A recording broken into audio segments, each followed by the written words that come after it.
Halo Sobat Robahaner, gimana kabarnya? Semoga kalian baik-baik saja. Ketemu lagi bersama saya, Jagur Rematuk Salapan Tilu. Kali ini saya akan membahas film dari perindapan lagi nih. Film Naperu Surya. Film ini menceritakan seorang tentara laki-laki yang mempunyai karakter dan cita-cita tinggi untuk menggapai impiannya, yaitu dapat menjadi prajurit tentara di perbatasan India. Dia melalui tantangan yang luar biasa karena sifatnya yang tidak bisa mengontrol emosinya dan seringkali terjadi di saat yang tidak tepat, sehingga menyebabkan dia terancam keluar dari jabatannya. Nah, tanpa basa-basi lagi, inilah alur cerita film Naperu Surya. Yang merasa ditinggal pacarnya namanya. Film diawali dan diperlihatkan di mana inspektur polisi bernama Imas Wangi yang mendatangi jenderal tentara India untuk melaporkan anak buahnya yang bernama Surya karena telah membuat keributan.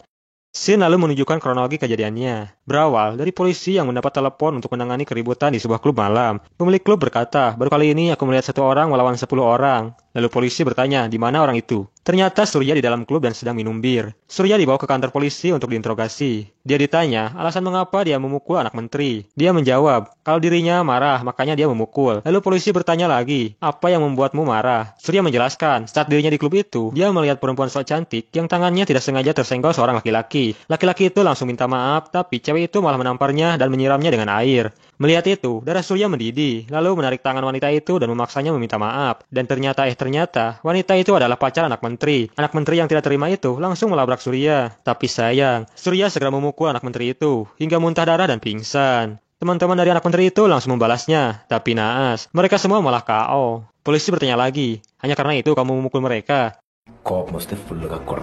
Surya menjawab, ya begitulah. Lalu polisi memintanya membayar Rp10.000, menulis permohonan maaf dan tanda tangan. Tapi Surya tidak mau menurutinya. Inspektur yang kesal lalu menyiram wajah Surya. Tapi itu memancing kemarahan Surya. Surya lalu mengejar meja dan mengejar inspektur polisi, hingga mematahkan tulang lengannya. Polisi lain segera menghajarnya, tapi semuanya juga KO dibuatnya. Atas laporan itu, jenderal segera menyuruh anak buahnya agar memanggil Surya. Ternyata Surya berada di blok B, tempat khusus teroris. Benar saja, Surya berulah lagi. Ia menembak seorang teroris yang dijamu istimewa di dalam sel. Scene berlanjut. Surya akhirnya disidang karena melakukan penembakan tanpa instruksi. Surya berdalih karena dia sangat marah melihat teroris itu malah dilayani dengan baik.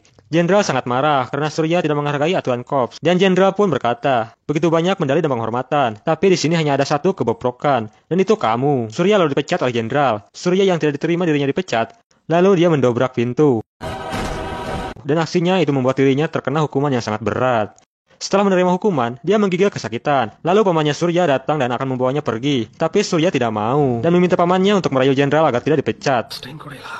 Singkat cerita, paman Surya mendatangi jenderal, dan singkat cerita juga, jenderal pun mengizinkan Surya masuk ke korps lagi. Tapi dengan satu syarat, yakni dia harus mendapatkan tanda tangan seorang profesor terbaik di India, yang tidak lain adalah ayah kandungnya sendiri, yakni Profesor Rama Krishamraju. Hubungan anak dan bapak ini tidak baik pemirsa. Surya telah meninggalkan keluarganya bertahun-tahun lalu akibat sering membuat ricuh, karena dirinya yang selalu merasa benar sendiri dan sulit diatur, hingga ayahnya kelelahan dan Surya pun pergi. Scene berlanjut, Surya mau nggak mau akhirnya pergi menemui ayahnya untuk meminta tanda tangan. Sampai di kantor ayahnya, mereka tampak canggung dan asing. Lalu ayahnya meminta Surya menceritakan tentang siapa dirinya. Surya menjawab, dia adalah seorang prajurit. Lalu ayahnya berkata lagi, Surya adalah seorang prajurit, tapi orang-orang tahu Surya adalah orang yang emosian dan egois. Karena Surya tidak bisa menjawab, dia akhirnya disuruh datang lagi besok. Surya akhirnya pergi.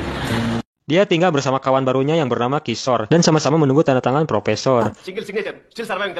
Surya dan Kishore pergi jalan-jalan, tapi tiba-tiba mobilnya berhenti karena terjadi kemacetan. Itu karena anak buah Chala, seorang mafia yang ditakuti di daerah India. Scene berlanjut di keesokan hari, di mana Surya mendatangi ayahnya lagi untuk ujian mendapatkan tanda tangannya. Dia ditanya tentang bagaimana hubungannya dengan keluarga. Ia menjawab tidak baik. Lalu dia ditanya tentang sahabat. Surya menjawab, tidak punya sahabat. Lalu pertanyaan berganti, bagaimana tentang Parsha? Lalu Surya bercerita tentang Parsha. Dia adalah gadis yang dicintainya sepenuh hati, tapi mereka putus karena attitude Surya yang buruk. Surya juga pernah memukul paman Parsha dan malah tidak mau meminta maaf karena keegoisan Surya. Sepertinya ayah Surya tidak tahan mendengar cerita cinta anaknya itu, dan lalu menyuruhnya datang lagi besok. Scene berlanjut di keesokan hari, dan Surya yang sudah berada di ruangan kerja ayahnya. Profesor berkata, kalau ego Surya sudah mencapai puncak tertinggi, selalu merasa benar dan tahu segalanya, dan orang seperti Surya akan selalu sendiri. Pernyataan itu membuat Surya murka. Dia malah menuduh ayahnya yang tidak-tidak. Lalu itu membuat Profesor marah, dan mengatakan kalau dia tidak membutuhkan anak seperti Surya. Surya mengamuk melempar apa saja yang ada di hadapannya. Surya, you can smoke here. I can, and I will! Surya mengira ayahnya malu mengakui bahwa Surya adalah anak kandungnya. Lalu profesor mengumumkan agar seluruh mahasiswa berkumpul, karena ada pengumuman penting. Tibalah pertemuan profesor dan mahasiswanya. Lalu profesor berpidato, dia mengatakan, Surya datang kepada saya untuk meminta tanda tangan saya sebagai seorang prajurit. Yang kalian tidak tahu adalah bahwa Surya sebenarnya anak kandung saya. Kisor dan seluruh mahasiswa lainnya kaget tak menyangka. Profesor berkata kepada anaknya, kau mengoreksiku, dan aku juga langsung mengoreksi diriku sendiri. Tapi berbeda dengan kamu yang tidak pernah mengoreksi kegagalanmu sendiri. Tapi pernyataan ayahnya itu juga tidak membuat Surya sadar. Ayahnya lalu memberikan waktu 21 hari untuk membuktikan perubahan Surya, agar bisa mengendalikan egonya menjadi prajurit perbatasan yang cinta tanah air. Maka dia akan menandatangani surat itu. Wah. Surya pun sepakat. I take up this challenge. Hari pertama dalam ujian keegoisan itu pun dimulai. Kini, Surya mengikuti meditasi agar jiwanya agak tenang. Di sana ternyata ada Parsha. Parsha pun heran karena ada Surya di depannya. Surya juga ikut komunitas ketawa. Dia juga membeli lonceng dan patung Dewa Ganesha dan memakan makanan vegetarian. Scene berlanjut di hari kedua. Surya dan Kisor bersantai di kafe. Tiba-tiba, anak buah Chala berulah kembali. Semua toko pun terpaksa ditutup. Surya tak bisa melawan mereka karena terikat perjanjiannya itu. Sesampainya di rumah, Ibu Surya meminta tolong agar membelikan obat karena dokter tidak bisa datang. Di sini, Ibu Surya belum sadar kalau Surya adalah anak kandungnya sendiri, Lur. Surya tanpa pikir panjang, dia langsung mencari obat itu. Membuka sendiri toko obat dan mengambilnya sendiri. Surya mengambil obat itu sebanyak 2. Karena pastinya, di jalan dia akan dihadang anak buah Chala. Dan benar saja, anak buah Chala menginjak obat itu. Surya pun segera kembali dan memberikan obat yang dia sembunyikan kepada Ibu Surya. Lalu sebagai tanda terima kasih, Ibu Surya memberikan bekal untuk Surya dan dititipkan kepada suaminya itu. Dengan gengsi dan terpaksa, akhirnya profesor mengantarkan makanan itu. Amma పంపించిందా? Yes.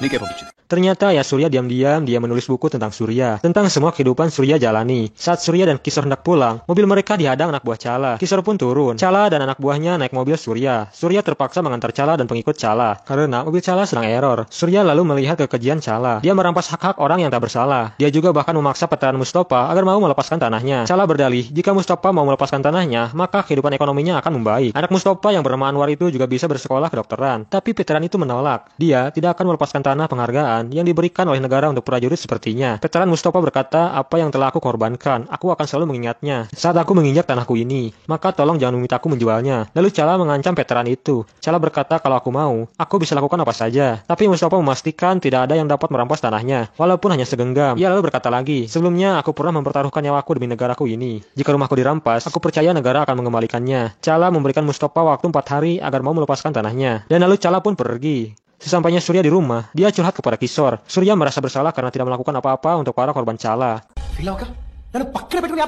Lalu Kisor memberikan minuman dan memaksa Surya minum agar Surya sedikit tenang.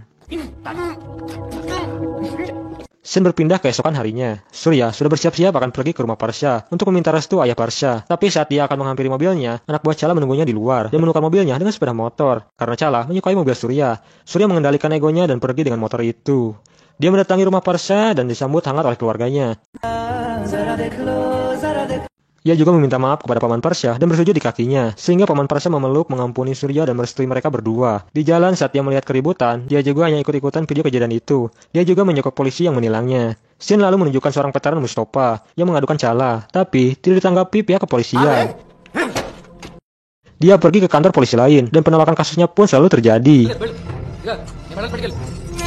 Tiba-tiba, berita kematian veteran Mustafa pun menyebar. Dia dianggap berkhianat karena telah bunuh diri. Anak Mustafa yang bernama Anwar membanting medali ayahnya. Ia tak kuasa atas ketidakadilan kesedihan yang menimpa keluarganya. Anwar sangat kecewa. Ayahnya dulu perwira, tapi sekarang malah dianggap pengkhianat. Bahkan jenazah ayahnya pun tidak dihormati sedikit pun. Kakek berkata, suatu hari nanti kebenaran akan terungkap. Anwar dengan kemarahannya malah pergi meninggalkan keluarganya. Scene lalu berpindah. Profesor Rama berencana akan mempertemukan Surya dan ibunya di hari persembahan dewa. Hari itu pun terjadi. Ayah Surya berkata kepada istrinya bahwa anak laki-lakinya akan datang. Sang ibu segera mencari anaknya. Dia lalu melihat ke sana kemari, dan akhirnya dia menemui Surya yang sedang berdiri melihatnya. Sang ibu segera menarik tangan anaknya itu dan memasukkannya ke ruangan agar mereka berdua dapat berbicara. Ibu Surya merasa sangat kecewa dengan Surya yang tak pernah mengabari ibunya. Sang ibu berkata, itu salah ayahmu denganmu. Tidak ada kaitannya dengan aku. Kalian laki-laki memang egois.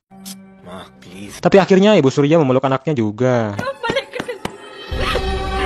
Scene lalu berlanjut. Surya dicari polisi. Lalu polisi itu membawa Surya ke kantor. Di sana ternyata sudah ada kakek muslim yakni ayah veteran Mustafa yang melaporkan kasus pembunuhan anaknya itu. Dia meminta Surya sebagai saksi atas kematian anaknya itu. Tapi sayangnya Surya berkata kalau dia tidak melihat pembunuhan itu. Si kakek terus mendesak Surya agar mau mengatakan yang sejujurnya. Lalu inspektur berkata, "Kek, dia tidak seperti orang lain. Dia akan berkata sejujurnya. Hal itu membuat Surya kaget. Ternyata inspektur itu sangat mengenal Surya. Lalu inspektur itu memanggil kawannya dengan memperkenalkan pribadi Surya. Inspektur sangat terinspirasi dengan Surya karena saat 2 tahun yang lalu di Delhi, mereka satu kelompok pelatihan. Walaupun banyak tekanan, karakter impian Surya tidak akan berubah. Hal itulah yang sangat menginspirasi inspektur. Dan semua orang pun bertepuk tangan. Singkat cerita, Surya pun pulang. Tapi kejadian itu membuat Surya panas dingin. Sebenarnya saat itu Surya ada di lokasi kejadian, tapi karena perjanjiannya itu, mau tidak mau dia mau saja disuruh anak buah Chala agar melupakan apa yang sudah ia lihat. Surya menangis dan menyesali apa yang sudah dia lakukan. Tiba saat hari 21 pun habis. Semua orang berkumpul untuk menyaksikan tanda tangan ayah Surya, tapi Surya menolak tanda tangan itu. Dia merasa gagal. Dia merasa karakternya sudah hilang. Cita-cita yang ingin pergi ke perbatasan agar dia bisa melindungi negaranya, tapi apa yang malah dia lakukan di sini? Dia malah melihat orang membunuh di depan matanya, dan dia tidak berbuat apa-apa. Itu membuat Surya merasa bukanlah dirinya sendiri.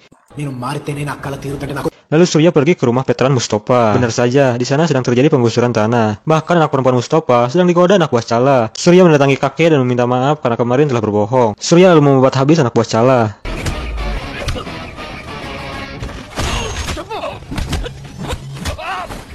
Setelah itu dia pergi ke kediaman Chala. Dia menghukum semua anak buah Chala yang telah berbuat kerusakan di negerinya. Setelah itu, Surya pergi ke ruangan tengah untuk bersantai. Melihat itu, Chala emosi dan ingin membunuh Surya. Tapi itu tidak terjadi, karena anak Chala berada di tangan Surya. Lalu Surya membuat kesepakatan dengan Chala. Dalam waktu 24 jam, Chala harus menemukan Anwar, dimanapun itu. Jika terjadi sesuatu dengan Anwar, maka anak Chala yang harus menanggung akibatnya. Siaran TV untuk pencarian Anwar pun disebar. Namun Anwar tak kunjung ketemu. Ternyata Anwar menjadi anak buah penjahat. Dia diberi tugas untuk membunuh orang yang lewat itu dengan pistol. Anwar tanpa kendali menghampiri orang tua itu. Saat Anwar hendak menembak, Pak tua itu memperlihatkan foto Anwar, di mana semua orang sedang menunggu kepulangan Anwar. Anwar pun segera pulang. Dia disambut semua warga. Tapi Anwar yang marah atas ketidakadilan yang menimpa keluarganya. Dia tidak menghiraukan semua orang yang datang kepadanya. Dia diam dan lalu duduk. Surya mendatangi Anwar dan duduk di dekatnya. Surya berkata, "Jika kamu merasa ini bukan tanah airmu, robek bendera ini." Anwar terkejut. Ia malah lari dan naik ke atas rumahnya. Rupanya Anwar mengibarkan bendera kebangsaan India. Semua orang pun bahagia melihat itu. Scene lalu berpindah. Ayah Surya mendatangi jenderal tentara. Dia berkata, "Untuk pertama kalinya aku bangga bahwa Surya adalah putraku." Dia membangkitkan cinta tanah air kepada semua orang. Dan akhirnya ayah Surya menandatangani surat perizinan Surya untuk menuju perbatasan. Scene lalu berpindah lagi. Surya yang sedang merenung dan menikmati pemandangan pantai. Ayah Surya datang dan memberikan surat izin itu. Surya terharu dan berterima kasih kepada ayahnya itu. Surya akhirnya menjemput impiannya itu dan pergi ke perbatasan. Hingga film ini pun berakhir. Terima kasih sudah mampir di channel ini. Jangan lupa subscribe lalu tinggalin like dan saran kalian di kolom komentar ya. Sampai jumpa di alur cerita berikutnya. Sim kuring bermios, hatur nuhun.